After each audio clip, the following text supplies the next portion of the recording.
akan mempresentasikan hasil kerja kelompok kami. Saya, Alina Oselongo Belen, dengan NIM 20 01 08 0014. Mata kuliah Pengantar Pemasaran, dosen pengasuh Ibu Amida SPD MPD dan Pak Jacob Aboladaka SPD MM.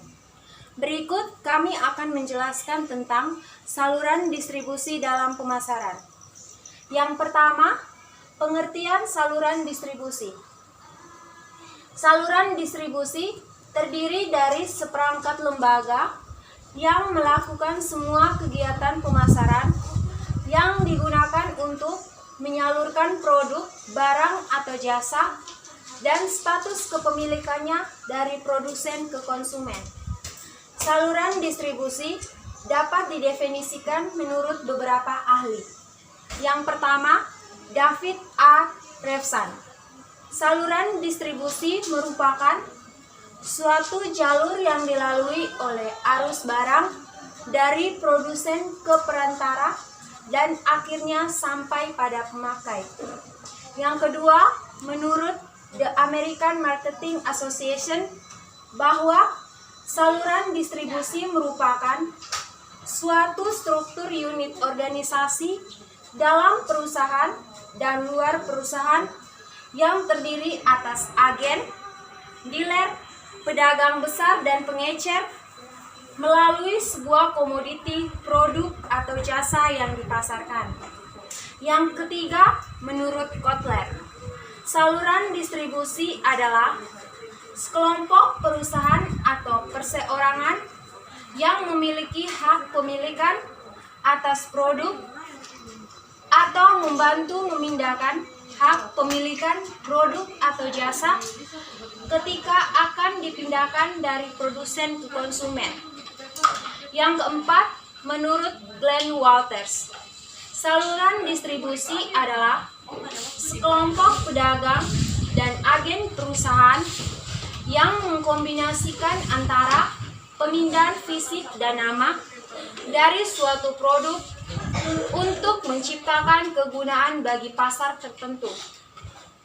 Yang kelima, jadi saluran distribusi merupakan jalur yang dipakai oleh produsen untuk memindahkan produk mereka melalui suatu lembaga yang mereka pilih untuk mengalihkan kepemilikan produk baik secara langsung maupun tidak langsung dari produsen ke konsumen. Tujuan untuk mencapai pasar tertentu.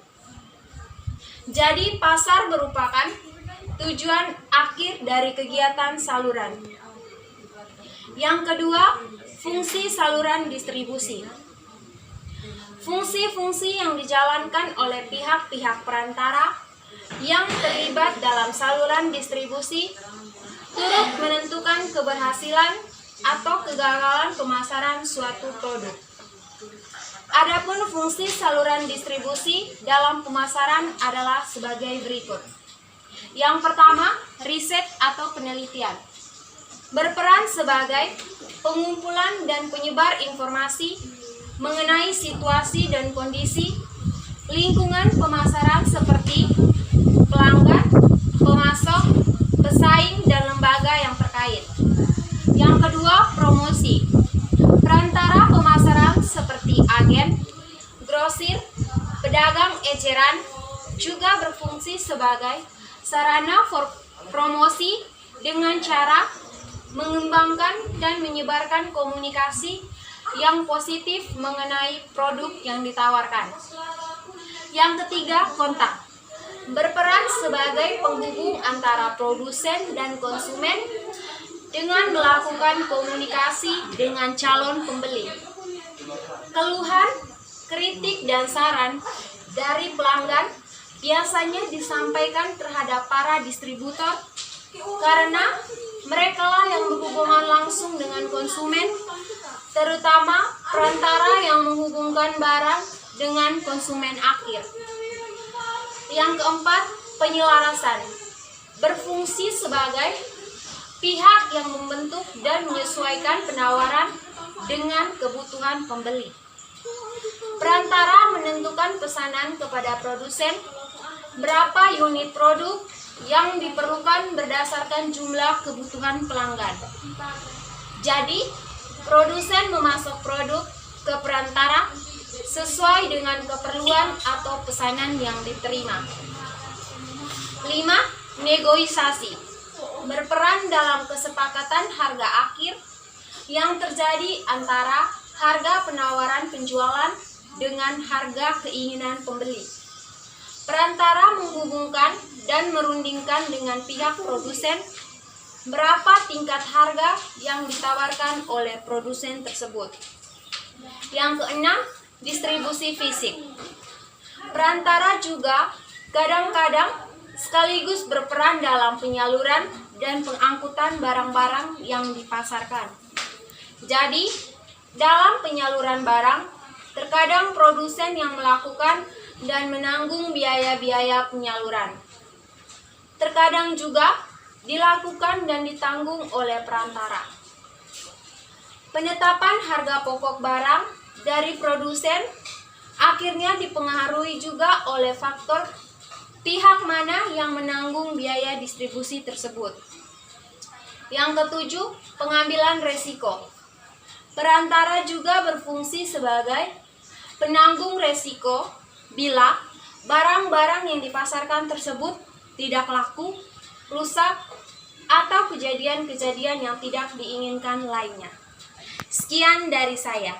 Atas kesempatan yang telah diberikan kepada saya, perkenalkan nama saya Iskandar Nunai, NIM 20.0108.0038, dan di sini saya akan membawakan materi 2.3 tentang keuntungan perantaraan perdagangan. Peranan perantaraan penggunaan perantaraan sebagai besar karena keunggulan efisien mereka dalam membuat barang tersedia secara luas dan mudah diperoleh pasar sasaran. Perantaraan pemasaran dengan hubungan, pengalaman, spesialisasi, dan skala operasi mereka biasanya menawarkan kepada perusahaan lebih banyak daripada yang dapat mereka capai sendiri. Dari segi sistem ekonomi, peranan dasar perantaraan pemasaran adalah mengubah persediaan yang bersifat heterogen menjadi berbagai macam barang yang ingin dibeli orang. Perantaraan melancarkan arus barang dan jasa. Prosedur ini diperlukan untuk menjembatani ketidaksesuaian antara berbagai barang dan jasa yang dihasilkan produsen dan bermacam barang yang diminta. Ketidaksesuaian itu timbul dari kenyataan bahwa produsen biasanya menghasilkan sejumlah barang dengan variasi terbatas, sedangkan konsumen biasanya menginginkan jumlah terbatas dari berbagai jenis barang. Salah satu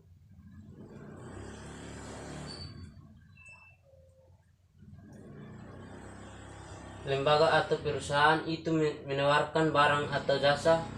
Masalah distribusi ini tidak dapat dipisahkan. Kegiatan distribusi selalu dilakukan meskipun tidak menggunakan perantaraan sebagai lembaga.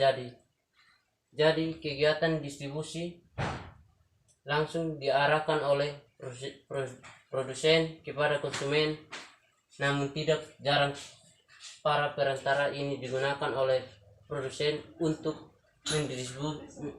mendistribusikan hasil produksinya kepada pembeli akhir. Perantaraan pemasaran ini merupakan lembaga atau individu yang menjalankan kegiatan khusus di bidang distribusi. Mereka itu adalah perantaraan perdagangan dan perantaraan agen. Meskipun sama-sama perantaraan, tetapi mereka mempunyai perbedaan-perbedaan pada umumnya. Alasan utama untuk menggunakan perantaraan adalah bahwa mereka ini dapat membantu meningkatkan efisien distribusi. Penggunaan perantaraan mempunyai beberapa keuntungan, yaitu A. Mengurangi tugas produsen dalam kegiatan distribusi untuk mencapai konsumen. Produsen cukup menghubungi perantaraan untuk menyampaikan produknya kepada konsumen yang banyak. Ini dipandang lebih efisien. B. Kegiatan distribusinya cukup baik bila mana perantaraan sudah mempunyai pengalaman. Mereka dipandang lebih baik karena memang tugas yang dilakukan hanyalah di bidang distribusi. C. Perantaraan dapat membantu menyediakan peralatan dan jasa reparasi yang dibutuhkan untuk beberapa jenis produk tertentu, sehingga produsen tidak perlu menyediakannya. D. Perantaraan dapat membantu di bidang pengangkutan dengan menyediakan alat-alat transport, sehingga meningkatkan beban produsen maupun konsumen yang mencarinya.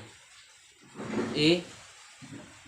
Perantaraan dapat membantu di bidang penyimpanan dengan menyediakan fasilitas penyimpanan seperti gudang dan fasilitas penyimpanan lainnya, sehingga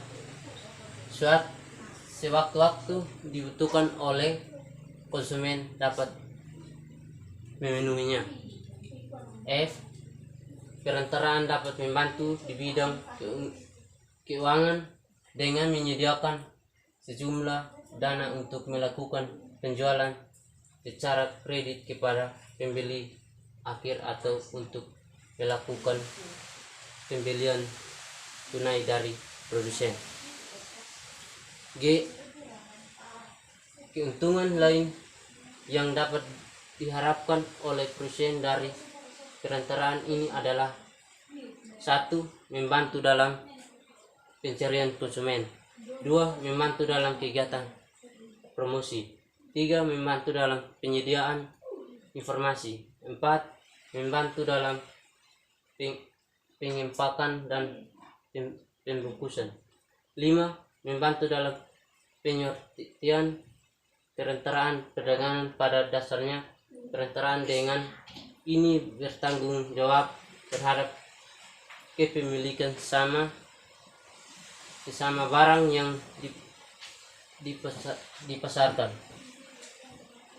Dalam hubungannya dalam pemindahan milik, kegiatan perantaraan ini berbeda dengan lembaga lainnya yang termasuk dalam agen seperti perusahaan transport, perusahaan penggunaan.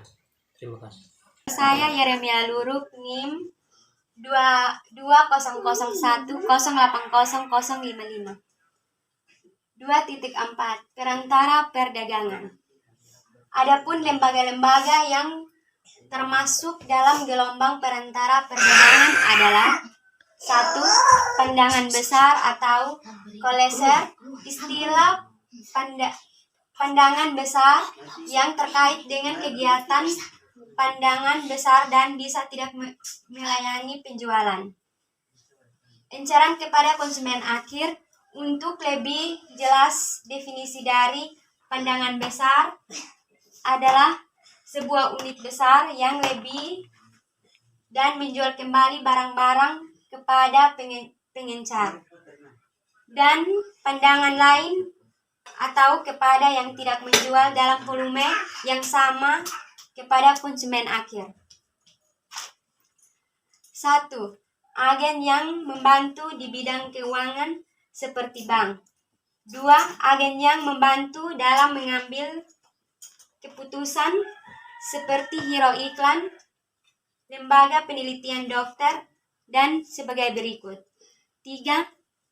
Agen yang membantu dalam penyediaan informasi seperti televisi dan sebagai berikut. 4. Agen khusus yang tidak masuk dalam 3 golongan di muka. Dan 3. Pengencer atau retailer. Tidak menutup kemungkinan bahwa produsen bertindak sekaligus sebagai perdagangan karena selain membuat barang juga memperdagangkannya. Sebuah lembaga yang melakukan sebuah kegiatan usaha menjual barang kepada konsumen akhir untuk keperluan pribadi. Terima kasih. Baik, terima kasih atas kesempatan yang diberikan kepada saya. Perkenalkan, nama saya Sunita Mitkono. Saya dari kelas A, nomor induk 200108049. Di sini saya akan melanjutkan presentasi 2.5, yaitu pola saluran distribusi. Distribusi dari produsen ke konsumen, baik itu dalam pasar konsumen maupun industri. Ada yang langsung atau tanpa perantara dan tidak langsung dengan perantara. Dalam hal ini, pola saluran distribusi disebut ada 2 macam. Yang pertama, berapa pola saluran distribusi barang konsumsi. Di sini ada 5 bagian, yaitu yang pertama, produsen konsumen. Yang kedua, produsen pengecer konsumen. Yang ketiga, produsen pedagang besar konsumen. Yang keempat, produsen agen pengecer konsumen. Yang kelima, produsen agen pedagang besar pengecer konsumen. Yang bagian yang kedua, berapa pola saluran distribusi barang industri. Di sini ada 3 bagian. Yang pertama, produsen pemakai, yang kedua, produsen distributor industri pemakai industri. Yang ketiga, produsen agen pemakai industri. Terima kasih. Selamat pagi Ibu, terima kasih atas waktu dan kesempatan yang telah diberikan kepada saya. Nama saya Natalia Kristiana Anu dan di sini saya akan menjelaskan tentang faktor yang mempengaruhi pemilihan saluran distribusi. Yang pertama, pertimbangan pasar. Karena saluran distribusi sangat dipengaruhi oleh pola pembelian konsumen, maka keadaan pasar ini merupakan faktor penentu dalam pemilihan saluran. Beberapa faktor pasar yang harus diperhatikan adalah yang pertama, A. Konsumen, B. Jumlah pembeli potensial, C. Konsentrasi pasar secara geografis, dan yang ke D. Pola pembelian, yang ke E. Jumlah pesanan, dan yang ke F. Kebiasaan dalam membeli. Terus yang kedua, pertimbangan produk. Yang pertama, karakteristik produk, yang kedua, nilai unit, yang ketiga, sifat teknis, yang keempat, barang standar, yang kelima, luasnya lini produk. Terus yang ketiga, ada pertimbangan perusahaan. Yang ke A, kemampuan modal, B, pengalaman dan kemampuan manajemen, yang ke C, pengawasan saluran, dan yang ke D, pelayanan yang diberikan oleh penjual. Terus yang keempat, ada pertimbangan distributor. Yang pertama, pelayanan yang diberikan oleh distributor. Yang ke B, kegunaan perantara. Yang ke C, sikap perantara terhadap kebijaksanaan produsen. Yang ke D, volume penjual. Yang ke E, ongkos. Terus yang kelima, ada pertimbangan lingkungan. Bagiannya yang pertama, kondisi perekonomian, dan yang ke B, sarana dan prasarana yang tersedia. Beberapa kesimpulan dari faktor yang mempengaruhi pemilihan saluran distribusi, yaitu saluran distribusi untuk suatu barang adalah saluran yang digunakan oleh produsen untuk menyalurkan barang tersebut dari produsen sampai ke konsumen.